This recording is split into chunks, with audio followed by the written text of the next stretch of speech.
ओम नमो भगवते वासुदेवाय। ओम नमो भगवते वासुदेवाय। ओम नमो भगवते वासुदेवाय। ओम नमो भगवते वासुदेवाय। नारायणं नमस्कृतं नारायणं नमस्कृतं नरं चैव नरोत्तमं नरं चैव नरोत्तमं देवीं सरस्वतीं व्यासं देवीं सरस्वतीं व्यासं तदोचमुदीर्ये तदोजयमुदीर्ये नष्टप्रायेषु भद्रेषु नष्टप्रायेषु अभद्रेषु नित्यं भागवत सेवया नित्यं भागवत सेवया भगवती उत्तम श्लोके भगवती उत्तम श्लोके भक्तिर्भवति नैष्ठिकी भक्तिर्भवति नैष्ठिकी। ग्रंथराज श्रीमद् भागवतम की जय हो।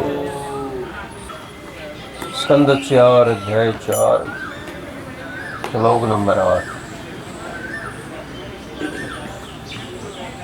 सौंदर्य अपनी बहनों का संपर्शन समादर समर्थ उचित वार्तया कुशल समाचार मात्रा अपनी माता द्वारा च तथा मात्र सवश्रीभी मोशियों द्वारा च तथा स आदर आदर पूर्वक प्रदान दी गई सत्रयाम पूजा वरम भेटे आसन च तथा उस मैं दैनिक नहीं किया पिता अपने पिता द्वारा अप्रतिनंदिता समादरित न होने से सती साध्वी सती ने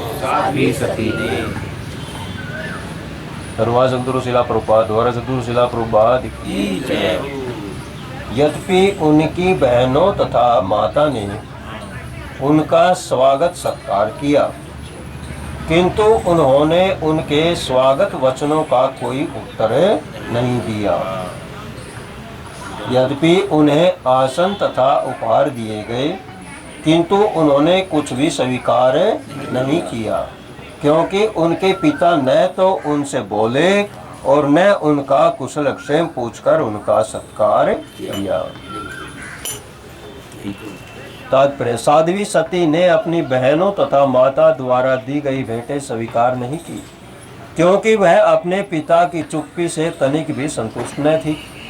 साध्वी सती राजा दक्ष की सबसे छोटी कन्या थी और उसे पता था कि वह उसकी अत्यधिक चहेती पुत्री थी, किंतु अब शिव की संगति होने से पिता ने अपनी पुत्री के सारे प्यार को भुला दिया था, जिससे उसे अत्यधिक ठेस पहुंची। भौतिक अध्यात्म बुद्धि इतनी दूषित होती है कि थोड़े से उकसाव से भी हमारे प्रेम तथा स्नेह के सारे बंधन टूट जाते हैं। शारीरिक संबंध इतने अक्षणिक होते हैं कि भले ही कोई किसी को कितना भी स्नेह क्यों न करता रहा हो, थोड़ी सी नाराजगी में सारी घनिष्ठता छिन्न भिन्न हो जाती है। रहीमन धागा प्रेम का मत तोड़ो चटकाए, टूटे से फिर ना मिले और मिले गांठ बिछड़ी जाए। तो ये बात बिल्कुल सत्य है कि यदि एक बार जरा से भी किसी के प्रति इतना प्रेम हो और प्रेम के बाद जरा सा भी किसी बात में नाराजगी हो जाए, तो वो प्रेम दोबारा आना बहुत मुश्किल है। आएगा तो उसके अंदर कहीं न कहीं गांठ जरूर मिलेगी। क्यों? तो एक बार का प्रेम और बार बार, ये सती के साथ यही तो हुआ है कि सबसे छोटी पुत्री होने के बाद जो इतना प्रेम था और उसके बाद जरा सा भी मतलब उन्होंने नहीं पूछा, तो इसका मतलब ये हुआ कि उसके अंदर अब वो घनिष्ठ प्रेम नहीं रहा। अरुद्र भागम, शिव का यज्ञ भाग न पाकर,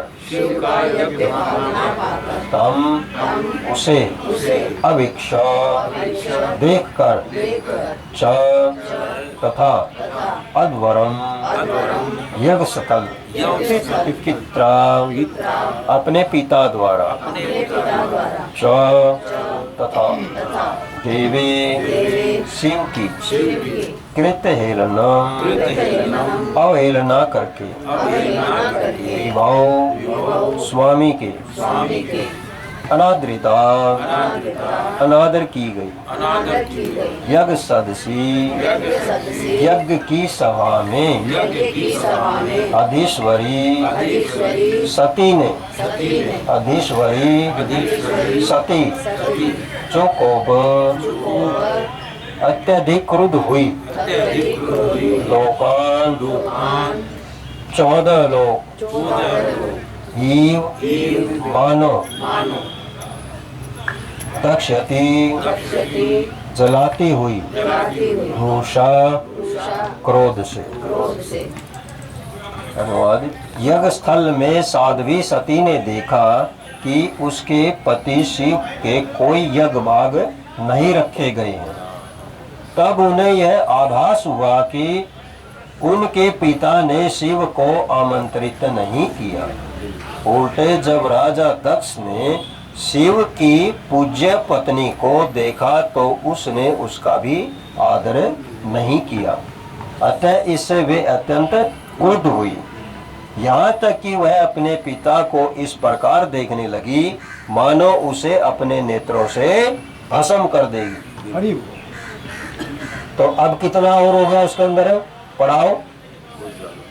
बाप बेटी के अंदर कितना पड़ाव हो गया? अब बेटी कह रही कि मैं बच्चा ऐसा क्रोध आ रहा है कि जैसे अपने पिता को भस्म करेगी। तो इसका कारण क्या हुआ? फूट पड़ गई ना। अब क्या दोबारा वो जाएगी पिता के घर?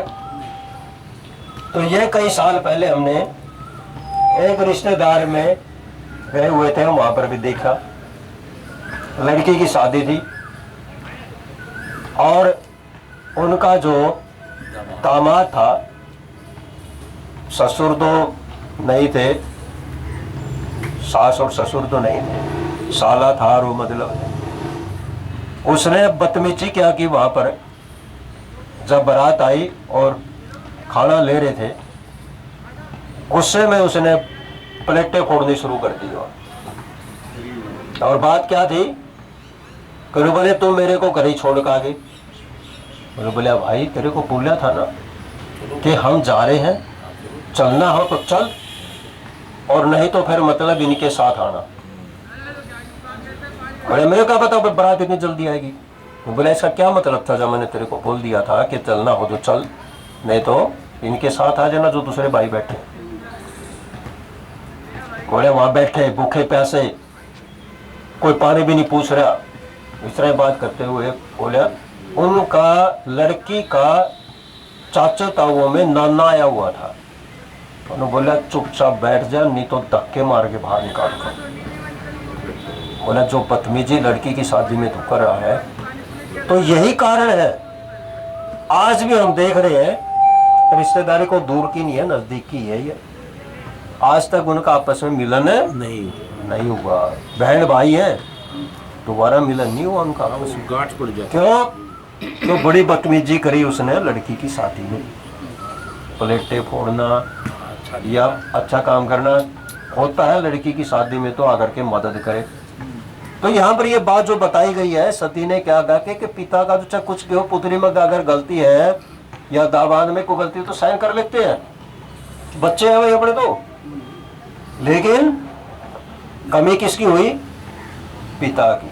सोचना चाहिए था उसने कि तेरे बच्चे हैं, अगर कोई इनमें कमी भी हुई तो इनको समझाना पड़ेगा। हाँ, बड़ों का काम ही क्षमा करना है। और उसने उल्टा काम कर दिया कि पुत्री की तरफ देखा भी नहीं। पुत्र हो एक बार समझ में आती है, गलती करता है तो उसको पिटाई भी करो, कुछ भी करो।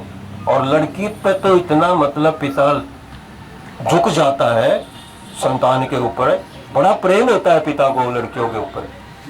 माता का तो चाहे उससे कट हो, पिता को बहुत प्रेम होता है और खास बात होती है।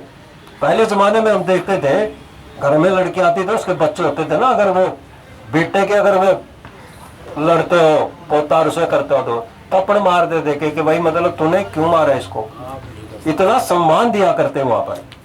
लेकिन धीरे धीरे धीरे धीरे ये परंपरा घटती जा रही है। क्यों? सहनशीलता नहीं निकल।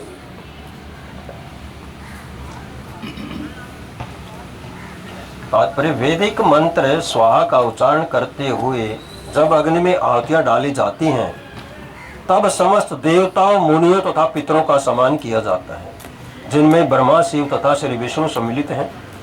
परंपरा चली आई है कि सम्मान पाने वालों में शिव एक माने जाते हैं, किंतु साध्वी सती ने यज्ञ स्थल में उपस्थित होकर देखा कि ब्राह्मण लोग नमः शिवाय स्वाहा मंत्र का उच्चारण करके शिव को आहुति नहीं दे रहे थे।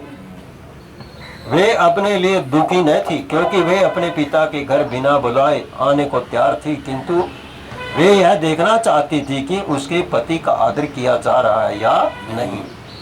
अपने संबंधियों, अपनी बहनों तथा माता से भेंट करना उतना महत्वपूर्ण न था, क्योंकि जब उनकी माता तथा बहनों ने स्वागत सत्कार किया तो साध्वी सती ने उसकी चिंता नहीं की, क्योंकि उन्हें लग रहा था कि यज्ञ में उनके पति का अपमान हो रहा है। जब उन्होंने उस अपमान को स्वयं देख लिया तो वे अत्यधिक क्रुद्ध हुई और अपने पिता को इतने रोष से देखा मानो राजा दक्ष को अपनी दृष्टि से भस्म कर दे। तो यहाँ पर जो बात है, तो परिवार के अंदर ये बड़ा सोच समझ कर चलना चाहिए। आज के समाज के अंदर पहले भी कई बार बातें होती हैं कि घर के अंदर कभी भी ऐसा नहीं सोचना कि मैं इस घर की मालकिन हूँ और जो मैं कहूँ सिर्फ वही चले। आज समाज के अंदर कोई नहीं बर्दाश्त करता इन चीज़ों को, सौंप देना चाहिए, संभालना। हम चले इस्कॉन मंदिर, अब तुम्हारा काम है तुम खाओ पियो ऐश करो, जाओ अपने मंदिर में सेवा करो, लग जाओ सारा दिन, तो रोटी तो मिलेगी। अगर वो नहीं मिलेगा तो इस्कॉन मंदिर तैयार है, वो जरूर देगा। क्या संस्था के अंदर ये नियम है, यदि आप पूर्ण रूप से अगर इस्कॉन में जाने लगे और वहां के होंगे तो इस्कॉन आपको खाना पीना देगा।